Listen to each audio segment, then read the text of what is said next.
ಉಪವಾಸ ಇದು ಉಪವಾಸ ಉಪವಾಸಗಳಿಗೆ ವಾಸಿ ಮಾಡಿಕೊಡ್ಬೋದು. ಧಾರಾಳವಾಗಿ ವಾಸಿ 3 ದಿವಸಕ್ಕೆ 8 ದಿವಸಕ್ಕೆ ಒಂದು ವಾರ ಗುಣ ಮಾಡ್ತೀನಿ ಅಂತ ಹೇಳ್ತೀನಿ, 3 ದಿವಸ ಗುಣ ಆಗಿರುತ್ತೆ. ಜೀವಂತಿ ಮತ್ತು ಇದು ಅಮೃತ ಬಳ್ಳಿ ಚೂರ್ಣ. ಇದನ್ನು ದೊಡ್ಡ ಎಲೆ ಇಲ್ಲ, ಇದು ಸ್ವಲ್ಪ ಸಿಕ್ಕಿದ್ದು ಅದನ್ನು ತಂದು ಶೇಖರಣೆ ಮಾಡಿಟ್ಟಿದ್ದೀನಿ. ಒಂದಿಡೀ ಜೀವಂತಿ ಸೊಪ್ಪು ಸಿಕ್ಬಿಟ್ರೆ ನನಗೆ ಓಹೋ ನಿಧಿ ಸಿಕ್ತು ಅನ್ನೋ ಖುಷಿ ಆಗುತ್ತೆ. ಯಾಕಪ್ಪ ಅಂದರೆ ಜೀವಂತಿ ವಿಶೇಷವಾಗಿ ಕಫ ನಿವಾರಕ. ಎಷ್ಟೇ ಕೆಟ್ಟ ಕೆಮ್ಮಿದ್ರು, ಕಫ ಶ್ವಾಸಕೋಶ ಬ್ಲಾಕ್ ಆಗಿದ್ದರು ಇದು ತೆಗೆಯುತ್ತೆ.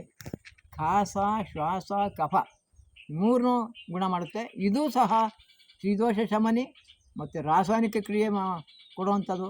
ರಾಸಾಯನಿಕ ಶಕ್ತಿ ಅದು ಶರೀರದಲ್ಲಿ ಉತ್ಪತ್ತಿ ಆಗುವಂಥದ್ದನ್ನು ಇದು ಕೊಡುತ್ತೆ. ಇವೆರಡೂ ಸೇರಿದರೆ ಎಂಥ ಕೆಟ್ಟ ಉಪ್ಪಿಸಲು ಗುಣ ಆಗುತ್ತೆ.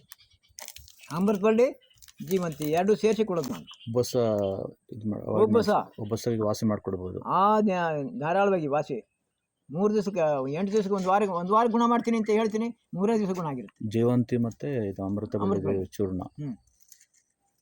ಇದನ್ನು ಗುರುಗಳು ಇವೆರಡನ್ನೂ ಸೇರಿಸಿ ಯಾಕೆ ಆಗಬಾರ್ದು ಅಂತ ಅವ್ರದ್ದೇ ಆದಂಥ ಅಂದಾಜು ಮೇಲೆ, ಅನುಭವದ ಮೇಲೆ ಇದನ್ನು ಫಾರ್ಮುಲಾ ಮಾಡಿದರು. ಜೀವಂತಿ ಗುರುಚಿ ಎರಡು, ಅವೆರಡು ಸಿಕ್ಕಿದ್ರೆ ನಾನು ಅಂತ ನಗ್ತಾ ಕೊಡ್ತೀನಿ.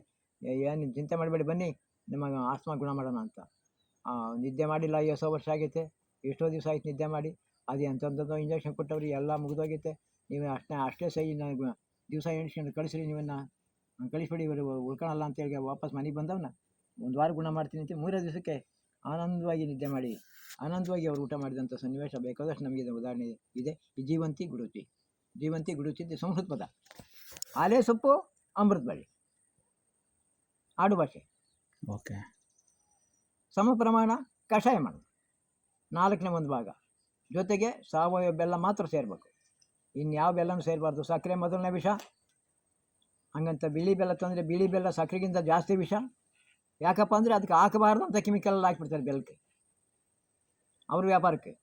ನಾವು ಆ ಬಣ್ಣಕ್ಕೆ ಮೆರುಗಾಗಿ ನಮ್ಮ ಹೆಣ್ಮಕ್ಳು ತಾಯಂದರು ಬಿಳೆ ಬೆಲ್ಲನೂ ತಂದಿಲ್ಲ ಅಂತ ಗುದ್ದಾಡ್ತಾರೆ. ಅದರಲ್ಲಿ ವಿಷ ಇರೋದು ಗೊತ್ತೇ ಇಲ್ಲ.